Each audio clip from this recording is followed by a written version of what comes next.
Hello, and thank you for joining me for the Forge and Foundry's first ever podcast, Hot Off the Anvil. I'm your host, Heirofthechronicler, and before we begin, I want to give a shout out to my friends at Panda and the Three Virtues podcast. Not only are they sponsoring Hot Off the Anvil on their channel, they've been incredibly supportive of me for a long time now. Check them out, they've got a lot of cool stuff going on. I also want to send a shout out to the BZP forums who've tolerated me for the last 10 years and whose policy changes have allowed me to post this there today. Furthermore, I want to thank my subscribers, hundreds of whom have subscribed in my absence these past few years. Sorry about that. Finally, I want to thank the dozens of people who have contacted me about my custom Bionicle pieces and apologize for my inexcusably long delays. You've all displayed the patience and understanding of Matanui himself. Now, I'd like to start our first segment, Blast from the Past.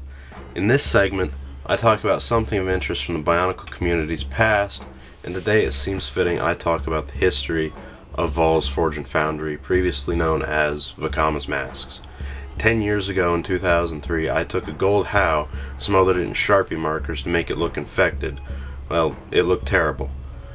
A few years later, in 2007, I took that same mask and went, Then I ran it through what's called a sandblaster, meant for removing rust from metal.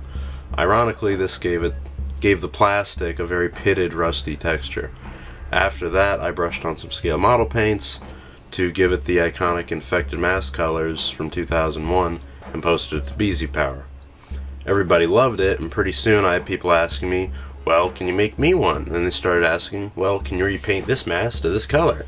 Then they were asking, well, can you combine this mask with that mask and then repaint it this other color? I could, and I named my new shop after everybody's favorite mask maker, Vekama.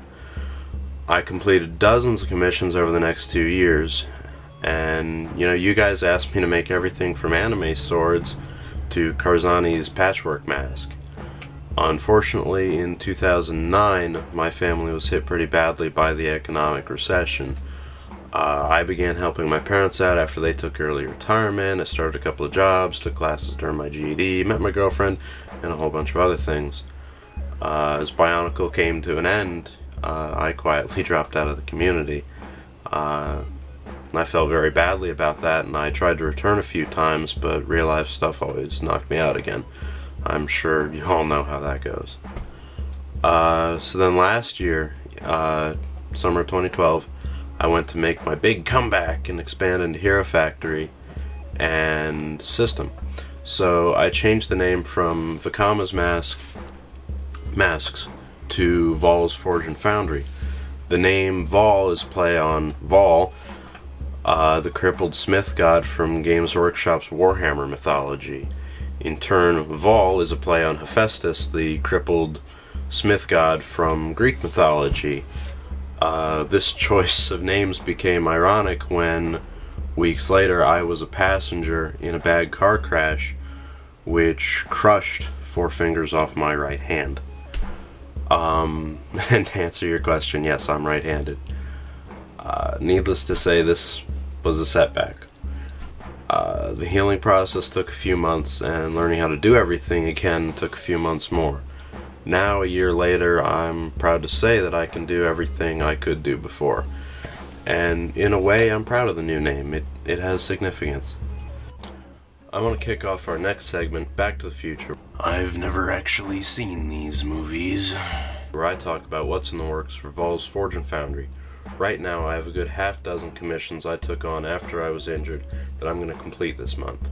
Among the things I've been asked to build are Dr. Fate's helmet, the Congo Nika prototype mask made out of a Kraken and a Nakama Metro tool, McDonald's Matoran repainted into the Chronicler's company, that's a popular one, and finally I'll be repainting the 2003 Toanuva into their Fantaka and Mystica colors. I'm really excited about this because when you repaint a ball joint, the socket's friction rubs the paint right back off. I believe I may have found a way to repaint the ball joints without the paint rubbing off again. I'm also pleased to say that once I get these finished and back to my clients, I'll be opening for new commissions. And to boldly go where no man, Toa, Matoran? Furthermore, if you haven't seen it already, I highly recommend you watch the LEGO Desolation of Smog trailer. Not only is it awesome, it's relevant to the future of the Forge and Foundry. Besides LEGO, I'm an avid tabletop wargamer and model railroader. My big interest is scenery and terrain, and if you keep an eye on the background in the Desolation of Smog trailer, see that's definitely not LEGO. What it is the sort of thing I can build. I hope to be able to bring a new level of creativity and theatricality to brick films, bionicle stop motion, and displays for the community's creations and nostalgic old sets. I will personally bake a cookie for the first person who asks me to build a scale Kininui. That's a promise right there. Finally, I want to talk about the segments you'll be seeing in the future of Hot Off the Anvil. First, there will be our title segment, Hot Off the Anvil, where I'll showcase my newest completed customs. Next, there will be Into the Unknown, where I'll answer your questions about everything customizing and probably everything else. And the first person to ask me if I like turtles meets the paint mixer. Then there will be The Way It Is, my thoughts on today's sets, community, media, etc. Lastly, I'll be hosting the Mask of Spotlight, where we'll take a look at some of the great finds from around the Bionicle community that you may have missed. So, next time on Hot Off the Anvil, I'm going to be checking in on the Three Virtues interview with Bionicle writer Greg Farshty. Because you don't know who he was. Coming up this Monday, don't miss it.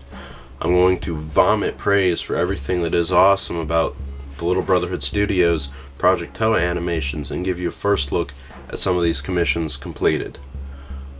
Thanks again for watching. I'll catch you next time. If you have any questions for Into the Unknown, leave them in the comments, message me on Bzpower, DeviantArt, wherever. And if you haven't already, subscribe to the Three Virtues and to me, Heir the Chronicler. I demand it.